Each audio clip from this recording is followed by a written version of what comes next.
Hello everyone. കേരളത്തിൻ്റെ സ്വന്തം entrance എക്സാമാണ് Kerala engineering and medical entrance examination അഥവാ കീം. അപ്പോൾ 2024 കീം എക്സാം കുറച്ച് മാസങ്ങൾക്ക് ശേഷം നടക്കാൻ പോവുകയാണ്. അപ്പോൾ നിങ്ങളെല്ലാവരും അതിൻ്റെ പ്രിപ്പറേഷൻ തുടങ്ങാൻ തയ്യാറായിക്കൊണ്ടിരിക്കുകയാണ്. അപ്പോൾ കീം എക്സാമൊക്കെ എഴുതി നല്ലൊരു റാങ്ക് ഒക്കെ ലഭിച്ചതിന് ശേഷം നിങ്ങൾ എഞ്ചിനീയറിംഗിന് അപേക്ഷിക്കുന്ന സമയത്ത് നിങ്ങൾക്ക് നല്ലൊരു കൺഫ്യൂഷൻ ഉണ്ടാവും. എന്താണത്? ഏത് എഞ്ചിനീയറിംഗ് ബ്രാഞ്ചാണ് ഞാൻ സെലക്ട് ചെയ്യേണ്ടത് എന്നുള്ളത്. ഏത് ബ്രാഞ്ച് പഠിച്ചാൽ എനിക്ക് വേഗം ജോലി ലഭിക്കും, അല്ലെങ്കിൽ ഏത് ബ്രാഞ്ചാണ് പഠിക്കാൻ ഏറ്റവും എളുപ്പം. അപ്പോൾ ഇങ്ങനെയുള്ള കുറേ സംശയങ്ങൾ എന്ത് ചെയ്യും, നമ്മളെ അലട്ടുന്നുണ്ടായിരിക്കാം. നമുക്കറിയാം ബിടെക് എന്ന് പറയുന്നത് 4 വർഷം നീണ്ടു നിൽക്കുന്ന ഒരു ഡിഗ്രി പ്രോഗ്രാമാണ്. അപ്പം ശരിക്കും പറയുന്നത് നമ്മുടെ ഒരു ലൈഫിലെ ഒരു ജേർണി തന്നെയാണ്. അപ്പോൾ ഈ ജേർണിയിലെ ഏറ്റവും പ്രധാനപ്പെട്ട ഒരു ഘടകം എന്ന് പറയുന്നത് നമ്മുടെ ബ്രാഞ്ച് സെലക്ഷൻ തന്നെയാണ്. അപ്പോൾ നമ്മളുടെ അഭിരുചിക്കനുസരിച്ചുള്ള എഞ്ചിനീയറിംഗ് ബ്രാഞ്ച് ചൂസ് ചെയ്യാൻ സൈലം നിങ്ങളെ സഹായിക്കുകയാണ്. അതിനുവേണ്ടി സൈലം ഒരു പുതിയ സീരീസ് സ്റ്റാർട്ട് ചെയ്യുകയാണ്, എൻ റൂട്ട്.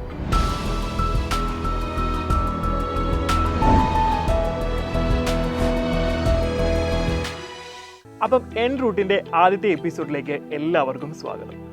അപ്പോൾ ഇന്നത്തെ നമ്മുടെ എപ്പിസോഡിൽ നമ്മൾ പരിചയപ്പെടാൻ പോകുന്ന എഞ്ചിനീയറിംഗ് ബ്രാഞ്ച് എന്ന് പറയുന്നത് ഏറ്റവും ഓൾഡസ്റ്റും അതേപോലെ തന്നെ ഏറ്റവും പ്രധാനപ്പെട്ടതുമായ എഞ്ചിനീയറിംഗ് ബ്രാഞ്ചായ ഇലക്ട്രിക്കൽ ആൻഡ് ഇലക്ട്രോണിക്സ് എഞ്ചിനീയറിംഗിനെ പറ്റിയാണ്. അപ്പോൾ ഈ പേര് കേൾക്കുമ്പോൾ തന്നെ നമുക്കറിയാം ഇലക്ട്രിക്കൽ ആൻഡ് ഇലക്ട്രോണിക്സ്, എന്തായാലും ഇലക്ട്രിക്കലും ഇലക്ട്രോണിക്സും കമ്പൈൻഡ് ആയിട്ടുള്ളൊരു സ്ട്രീം തന്നെയാണ് ഇത്, അല്ലേ? അപ്പോൾ ചുരുക്കി നമുക്കിതിനെ ഒന്ന് ഡിഫൈൻ ചെയ്യാം. This branch deals with study and application of electricity, electrons and electromagnetism. അപ്പോൾ ഇലക്ട്രിക്കൽ ആൻഡ് ഇലക്ട്രോണിക്സ് എഞ്ചിനീയറിംഗ് എന്ന് പറഞ്ഞ ഈ ബ്രാഞ്ച് നിങ്ങൾ സെലക്ട് ചെയ്ത് കഴിഞ്ഞാൽ 4 വർഷം നമ്മൾ എന്ത് ചെയ്യണം? ഈ ബ്രാഞ്ച് തന്നെ നമ്മൾ പഠിക്കണം. അപ്പം ഈ ഒരു സ്ട്രീമിൽ എന്താണ് നമ്മൾ പഠിക്കാൻ ഉദ്ദേശിക്കുന്നത്, അല്ലെങ്കിൽ എന്തൊക്കെയാണ് നമുക്ക് പഠിക്കാനുള്ളത്? അപ്പം 8 സെമിസ്റ്ററിലായിട്ട് 4 വർഷത്തെ 8 സെമിസ്റ്ററിലായിട്ട് നമ്മൾ ഡിഫറെൻറ്റ് സബ്ജക്റ്റുകളെ പരിചയപ്പെടുന്നുണ്ട്. അതേപോലെ തന്നെ അതിൻ്റെ ലാബ്സും നിങ്ങൾ ചെയ്യുന്നുണ്ട്. അപ്പം എന്താണ് കോറായിട്ട്, ഏതൊക്കെയാണ് കോർ സബ്ജക്റ്റ് എന്ന് നമുക്കൊന്ന് നോക്കാം. അതിൽ ഫസ്റ്റ് വരുന്നതാണ് ഇലക്ട്രിക് സർക്യൂട്ട്സ് എന്ന് പറയുന്നത്. നമുക്കറിയാം ഒരു അല്ലെങ്കിൽ ഇലക്ട്രിക്കൽ സർക്യൂട്ടിനകത്ത് മേജറായിട്ടുള്ള കുറേ കമ്പോണൻസ് ഉണ്ട്. ഏതൊക്കെയാണത്? റെസിസ്റ്റേഴ്സ് ഉണ്ട്, ഇൻഡക്ടേഴ്സ് ഉണ്ട്, കപ്പാസിറ്റേഴ്സ് ഉണ്ട്. അപ്പം ഈ ഇലക്ട്രിക്കൽ കമ്പോണൻസിനെ പറ്റി ഡീറ്റെയിൽ ആയിട്ടുള്ള സ്റ്റഡിയും അതേപോലെ തന്നെ ഒരു ഇലക്ട്രിക്കൽ സർക്യൂട്ട് ഡിസൈൻ ചെയ്യുന്ന സമയത്ത് ഇവ എങ്ങനെയാണ് നമ്മൾ ഉപയോഗിക്കേണ്ടത് എന്നൊക്കെയാണ് നമ്മൾ എന്ത് ചെയ്യുന്നത്, ഇലക്ട്രിക് സർക്യൂട്ട്സ് എന്ന് പറഞ്ഞ സബ്ജക്റ്റിനകത്ത് നമ്മൾ പഠിക്കുന്നത്.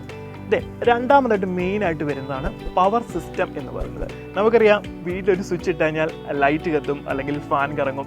ഏത് ഇലക്ട്രിക്കൽ അല്ലെങ്കിൽ ഇലക്ട്രോണിക്സ് എക്യുപ്മെൻറ്റും എന്ത് ചെയ്യും, വർക്ക് ചെയ്യും. അതൊക്കെ നമുക്കറിയാവുന്ന കാര്യമാണ്. അപ്പോൾ എന്താണ്, എവിടെ നിന്നാണ് ഈ പവർ നമുക്ക് വരുന്നത്? നിങ്ങൾ ഇലക്ട്രിക്കൽ ആൻഡ് ഇലക്ട്രോണിക്സ് എഞ്ചിനീയറിംഗ് ആണ് ചൂസ് ചെയ്യാൻ പോകുന്നതെങ്കിൽ നിങ്ങൾ ഒരിക്കലും കറണ്ട് പോയി അല്ലെങ്കിൽ കറണ്ട് വന്നു എന്ന് പറയില്ല. നമ്മളിവിടെ പവർ വന്നു, പവർ പോയി എന്നാണ് പറയുന്നത്. അപ്പോൾ ഈ പവർ എങ്ങനെയാണ് ഉണ്ടാകുന്നത്? അപ്പം പവർ സിസ്റ്റത്തിനകത്ത് നമ്മൾ ഡീൽ ചെയ്യുന്നത് പവർ ജനറേഷനും അതേപോലെ ട്രാൻസ്മിഷനും ഡിസ്ട്രിബ്യൂഷനുമാണ്. അപ്പം വെറുതെ നമുക്ക് ട്രാൻസ്മിഷൻ ചെയ്യാനോ ഡിസ്ട്രിബ്യൂഷൻ ചെയ്യാനോ ജനറേഷൻ ചെയ്യാനോ ഒന്നും സാധിക്കത്തില്ല. അപ്പം ഇതിനു വേണ്ടിയുള്ള പവർ പ്ലാന്റ്സുകൾ, അതുപോലെ തന്നെ ട്രാൻസ്മിഷൻ ലൈൻസുകൾ, ദെൻ ഇത് ഓപ്പറേറ്റ് ചെയ്യാൻ വേണ്ടിയുള്ള ട്രാൻസ്ഫോമേഴ്സ്. അപ്പോൾ ഇതിൻ്റെ എല്ലാം ഡിസൈനിങ്ങും അതേപോലെ തന്നെ ഓപ്പറേഷൻസുമാണ് എന്ത് ചെയ്യുന്നത്, നമ്മൾ പവർ സിസ്റ്റം എന്ന് പറഞ്ഞ സബ്ജക്റ്റിനകത്ത് ഡീൽ ചെയ്യുന്നത്. ദെൻ അടുത്തതായിട്ട് നമുക്ക് ഈ സ്ട്രീമിൽ പഠിക്കേണ്ട ഒരു മെയിൻ സബ്ജക്റ്റ് എന്ന് പറയുന്നത് കൺട്രോൾ സിസ്റ്റമാണ്. നിങ്ങൾക്കറിയാം ഒരു ഇൻഡസ്ട്രി എടുത്താലോ അല്ലെങ്കിൽ ഒരു മാനുഫാക്ചറിങ് കമ്പനി എടുത്താലോ അവിടെ ഡിഫറെൻറ്റ് ഓപ്പറേഷൻസ് നടക്കുന്നുണ്ട്, അല്ലേ? അപ്പോൾ ഒരു സിസ്റ്റം മാത്രമല്ല അവിടെ വർക്ക് ചെയ്യുന്നത്, മൾട്ടിപ്പിൾ സിസ്റ്റംസ് എന്ത് ചെയ്യുന്നുണ്ട്, വർക്ക് ചെയ്യുന്നുണ്ട്. അപ്പോൾ ഒരു സിസ്റ്റത്തിനെ കൺട്രോൾ ചെയ്യാൻ എന്ത് ചെയ്യണം, മറ്റൊരു സിസ്റ്റം വേണം, അല്ലേ? അപ്പം ഒരു സിസ്റ്റം ഉപയോഗിച്ച് മറ്റൊരു സിസ്റ്റത്തിനെ കൺട്രോൾ ചെയ്യുകയും റെഗുലേറ്റ് ചെയ്യുകയും ചെയ്യുന്ന പ്രോസസ്സുകളാണ് നമ്മൾ എന്ത് ചെയ്യുന്നത്, ഈ ഒരു കൺട്രോൾ സിസ്റ്റം എന്ന് പറഞ്ഞ സബ്ജക്റ്റിനകത്ത് പഠിക്കുന്നത്. ദെൻ അടുത്തതായിട്ട് നമുക്ക് പഠിക്കാനുള്ളത് ഡിജിറ്റൽ ഇലക്ട്രോണിക്സ് ആണ്. നമ്മൾ ഡെയിലി ലൈഫിൽ ഒരുപാട് ഇലക്ട്രോണിക് എക്യുപ്മെൻറ്റ്സ് നമ്മൾ യൂസ് ചെയ്യുന്നുണ്ട്, അല്ലേ? അപ്പം ഇതിൽ കുറേ കമ്പോണൻസ് ഉണ്ട്. അപ്പോൾ ഡിജിറ്റൽ സർക്യൂട്ട്സ് ആണ് എന്ത് ചെയ്യുന്നത്, അതിൻ്റെ ബേസിക് ഫംഗ്ഷൻ എന്ന് പറയുന്നത്. അപ്പോൾ നിങ്ങൾ സ്കൂളിൽ പഠിച്ചിട്ടുണ്ട് ഗേറ്റ്സിനെ പറ്റി, അല്ലേ? And gate, or gate, not gate. അപ്പോൾ ഇതുപോലെയുള്ള ഗേറ്റ്സുകളും രജിസ്റ്റേഴ്സും ദെൻ ഫ്ലിപ്പ് ഫ്ലോപ്സും ഇതൊക്കെയാണ് നമ്മൾ ഡിജിറ്റൽ ഇലക്ട്രോണിക്സ് എന്ന് പറഞ്ഞ സബ്ജക്റ്റിനകത്ത് ഡീൽ ചെയ്യുന്നത്. ദെൻ അടുത്തതായിട്ട് വരുന്നതാണ് അനലോഗ് സർക്യൂട്ട്സ്. അനലോഗ് ഡിവൈസസിൻ്റെയും അതുപോലെ അനലോഗ് സർക്യൂട്ടുകളുടെയും ഡിസൈനും അനാലിസിസുമാണ് അനലോഗ് സർക്യൂട്ട്സ് എന്ന് പറഞ്ഞ സബ്ജക്റ്റാണ് നമ്മൾ പഠിക്കുന്നത്. അപ്പോൾ അതിൽ വരുന്നതാണ് ആംപ്ലിഫയേഴ്സ്, ദെൻ ഓസിലേറ്റേഴ്സ്, ഫിൽറ്റേഴ്സ് എന്നിവയൊക്കെ. ദെൻ ഇലക്ട്രിക്കൽ ആൻഡ് ഇലക്ട്രോണിക് സ്ട്രീമിലെ ഏറ്റവും ഇമ്പോർട്ടൻ്റ് ആയിട്ടൊരു സെക്ഷനാണ് കമ്മ്യൂണിക്കേഷൻ സിസ്റ്റം എന്ന് പറയുന്നത്. നമ്മൾ നോർമലി ഒരു ഫോൺ ചെയ്യുന്നു, അല്ലേ? ഒരു മൊബൈൽ എടുത്തിട്ട് നമ്മൾ ഫോൺ ചെയ്യുന്നു. ജസ്റ്റ് ഒരു നമ്പർ ഡയൽ ചെയ്ത് കഴിഞ്ഞാൽ ഉടനെ നമുക്ക് ആവശ്യമുള്ള ആളിനെ നമുക്ക് കോൺടാക്ട് ചെയ്യാൻ സാധിക്കും. അപ്പോൾ എങ്ങനെയാണ് ഈ മൊബൈൽ ടു ടവർ കമ്മ്യൂണിക്കേഷൻ അല്ലെങ്കിൽ ടവർ ടു ടവർ കമ്മ്യൂണിക്കേഷൻ അല്ലെങ്കിൽ ലാൻഡ് ലൈനിൽ കൂടെ എങ്ങനെയാണ് നിങ്ങൾ കമ്മ്യൂണിക്കേറ്റ് ചെയ്യുന്നത്, ATCയിൽ നിന്ന് ഫ്ലൈറ്റിലുള്ള പൈലറ്റുമായിട്ട് എങ്ങനെയാണ് കമ്മ്യൂണിക്കേഷൻ നടക്കുന്നത്? അപ്പോൾ ഇങ്ങനെ കുറേ ഡൗട്ട്സുകൾ നിങ്ങൾക്കുണ്ടാകും. അപ്പോൾ ട്രാൻസ്മിഷൻ ആൻഡ് റിസപ്ഷൻ ഓഫ് ഇൻഫർമേഷനെ പറ്റിയാണ് കമ്മ്യൂണിക്കേഷൻ സിസ്റ്റം നമ്മൾ പഠിക്കുന്നത്. അപ്പോൾ വയർഡും അതുപോലെ വയർലെസ് കമ്മ്യൂണിക്കേഷൻസുമാണ് കമ്മ്യൂണിക്കേഷൻ സിസ്റ്റത്തിനകത്ത് ഇമ്പോർട്ടൻ്റ് ആയിട്ട് ഡീൽ ചെയ്യുന്നത്. അപ്പം ഇത്രയാണ് ഇലക്ട്രിക്കൽ ആൻഡ് ഇലക്ട്രോണിക്സ് എഞ്ചിനീയറിംഗ് എന്ന് പറഞ്ഞ നമ്മുടെ ബ്രാഞ്ചിൽ കോറായിട്ട് വരുന്ന സബ്ജക്ട്സ് എന്ന് പറയുന്നത്.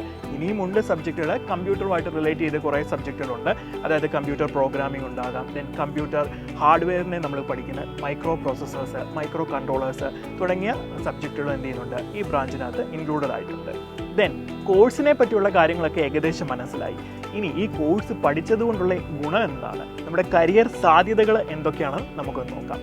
അപ്പോൾ ഇലക്ട്രിക്കൽ എഞ്ചിനീയറിംഗ് കഴിഞ്ഞ് കഴിഞ്ഞാൽ ഇതിൻ്റെ ജോബ് പ്രൊഫൈൽ എന്ന് പറഞ്ഞാൽ ഒന്നാമത്തേത് നമുക്ക് പവർ സിസ്റ്റം എഞ്ചിനീയേഴ്സ് ആകാൻ സാധിക്കും.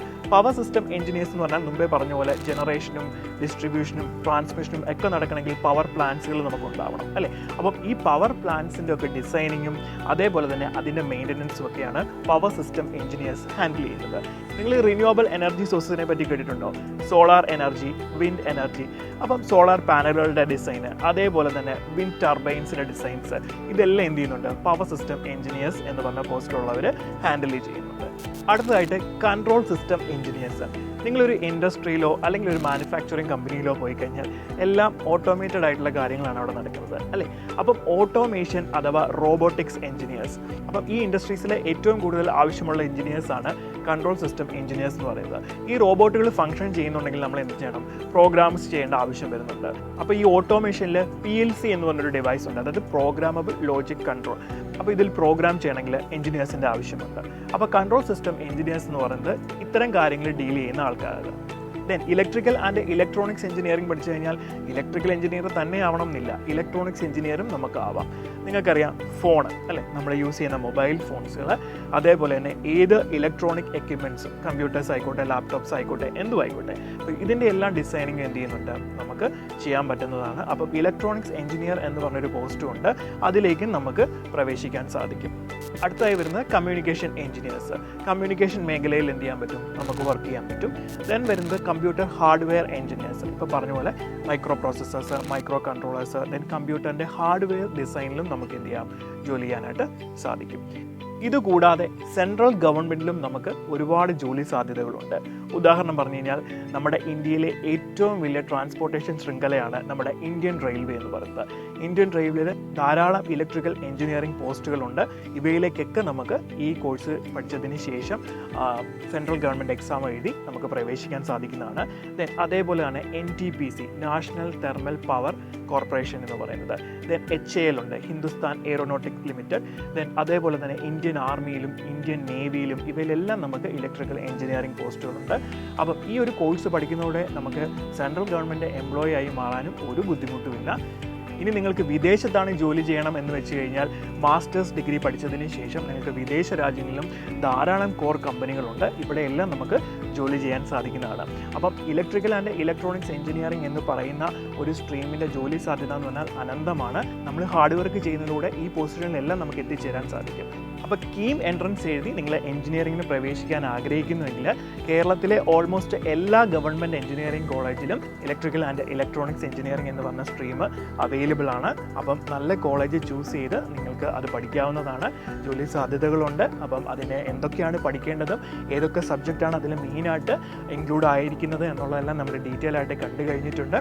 അപ്പം ഈ ഒരു ബ്രാഞ്ചിനെ പറ്റി ഏകദേശം ഒരു ധാരണ നിങ്ങൾക്ക് കിട്ടിയെന്ന് ഞാൻ വിചാരിക്കുന്നു. ഇനിയും നമുക്ക് മറ്റ് എല്ലാ എഞ്ചിനീയറിംഗ് ബ്രാഞ്ചസും, അതായത് കേരളത്തിലെ എല്ലാ ഗവൺമെൻറ് എഞ്ചിനീയറിംഗ് കോളേജുകളിലുള്ള എല്ലാ എഞ്ചിനീയറിംഗ് ബ്രാഞ്ചുകളെയും നമ്മളിനി പരിചയപ്പെടാൻ പോവുകയാണ് തുടർന്നുള്ള സീരീസുകളിൽ. അപ്പോൾ എല്ലാവരും അടിപൊളിയായിട്ട് പ്രിപ്പയർ ചെയ്യുക. നമ്മുടെ ക്രാഷ് കോഴ്സ് ഫെബ്രുവരി 2-ാം തീയതി ആരംഭിക്കുകയാണ്. അപ്പം മാക്സിമം ആ അവസരം എല്ലാവരും യൂട്ടിലൈസ് ചെയ്യുക. ഹാർഡ് വർക്ക് ചെയ്താൽ നമുക്ക് എല്ലായിടത്തും എത്തിപ്പെടാൻ സാധിക്കുന്നതാണ്. അപ്പോൾ തുടർന്നുള്ള സീരീസുകൾക്ക് വേണ്ടിയിട്ട് വെയിറ്റ് ചെയ്യുക. All the best.